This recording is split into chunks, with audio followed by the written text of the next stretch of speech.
Disons que jusqu'à aujourd'hui, ces campagnes n'ont pas vraiment porté leurs fruits. Par conséquent, je ne suis pas sûr de leur efficacité.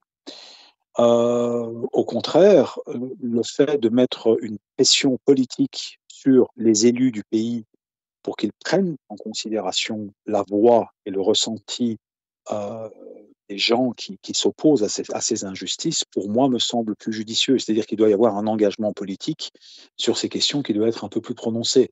Et c'est à ce niveau-là que ces populations devraient plutôt mettre la pression sur les élus. Alors, non pas que ces campagnes de boycott ne devraient pas avoir lieu, je pense que toute forme de résistance est bonne à prendre. Maintenant, le fait de les ériger comme, euh, comment dirais-je, comme comme des raisons d'être même de la résistance, c'est là où je pense qu'on risque de tirer à côté de la cible. C'est-à-dire que par rapport au chiffre d'affaires que génèrent ces groupes, et d'ailleurs, on voit qu'une grosse majorité du chiffre qui est engendré par ces groupes ne se fait pas nécessairement en France ou en Europe. Ça peut même se faire dans les pays du Moyen-Orient et dans les pays arabes qui, eux, ne vont pas les boycotter chez eux, ce qui est encore très paradoxal.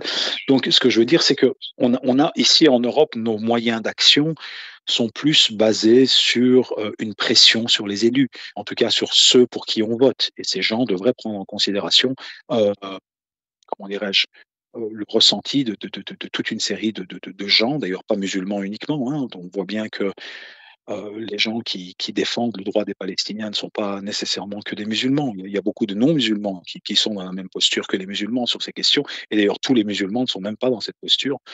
Soyons honnêtes, une majorité peut-être, mais pas tous. Donc voilà, je pense que la pression qu'on pourrait mettre éventuellement sur les élus qui nous représentent va être plus efficace que ces campagnes de boycott. Ça ne veut pas dire qu'il ne faut pas faire ces campagnes de boycott, encore une fois. Je ne suis pas du tout en train de dire qu'il ne faut pas les faire. Mais j'ai comme l'impression que certaines personnes pensent que c'est à travers cela qu'ils vont aboutir à leurs objectifs. Ça, par contre, j'en suis certain que non. Et donc, par conséquent, l'engagement politique me semble plus opportun. Voilà.